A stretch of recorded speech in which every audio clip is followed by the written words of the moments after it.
জেনজিকে পাশে পেতে এবার আসরে আরএসএস। বৃহস্পতিবার দেশের নানা প্রান্তের 2000 ছাত্রছাত্রীর সঙ্গে কথা বলবেন সংঘ প্রধান মোহন ভাগবত।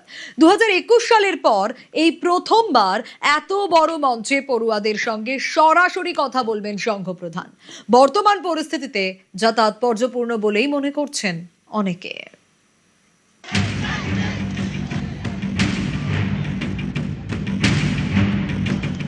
নিটের প্রশ্ন ফাঁসের প্রতিবাদে বিক্ষোভ, জেনজির আন্দোলনে উত্তাল হয় দিল্লির যন্তর মন্তর। শেষ পর্যন্ত পদত্যাগ করেন শিক্ষামন্ত্রী ধর্মেন্দ্র প্রধান। এবার জেনজিদের মন বুঝতে আসরে রাষ্ট্রীয় স্বয়ংসেবক সংঘ।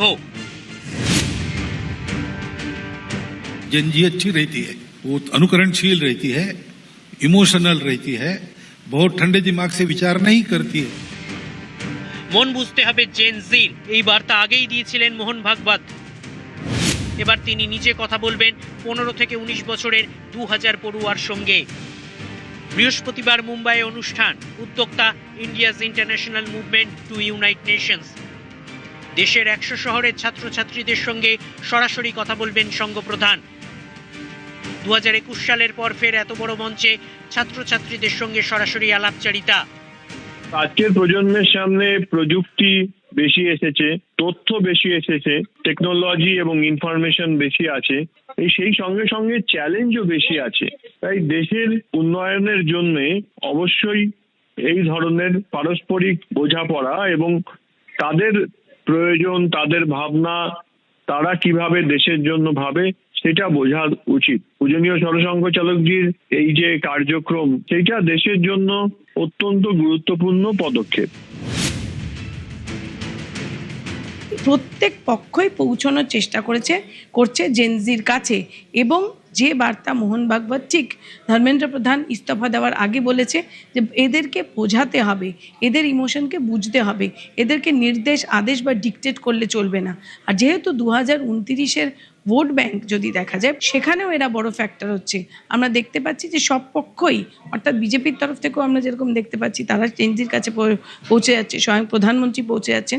आइए हम सब मिल करके विकसित भारत के स्वप्नों को पूर्ण करने के लिए कंधे से कंधा मिलाकर के चले। বিজেপি সহ সমস্ত রাজনৈতিক দলই চাইছে জেনজির মন ছুঁতে, রিল বানিয়ে সরাসরি ছাত্রদের মাঝে পৌঁছে গিয়ে রকমারি উদ্যোগ। কিন্তু কেন? 2029-এর ভোটে এই জেনজি অত্যন্ত গুরুত্বপূর্ণ। কেন? কারণ এখন যারা মিলেনিয়াল আছে, অর্থাৎ যারা 1997-এর আগে জন্মগ্রহণ করেছে, সেই যারা রয়েছেন তাদেরকে ছাপিয়ে যাবে জেনজি। আরেকবার বলে দিই, মিলেনিয়াল কারা? মিলেনিয়াল হচ্ছে 1997-এর আগে যাদের জন্ম, 81 থেকে 97-এর মধ্যে হচ্ছে মিলেনিয়াল, এবং 97 থেকে 2012-র মধ্যে যারা রয়েছে তারা হচ্ছে জেনজি। পরিসংখ্যান বলছে পরবর্তী লোকসভা ভোটের সময় মানে 2029-এ ভারতের জেনজির জনসংখ্যা প্রায় 38 কোটি ছুঁয়ে ফেলবে। দেশের প্রতি 4 জন ভোটারের একজন হবেন জেনজির প্রতিনিধি। 18 থেকে 32 বছর বয়সী ভোটারের সংখ্যা পৌঁছবে প্রায় 26%।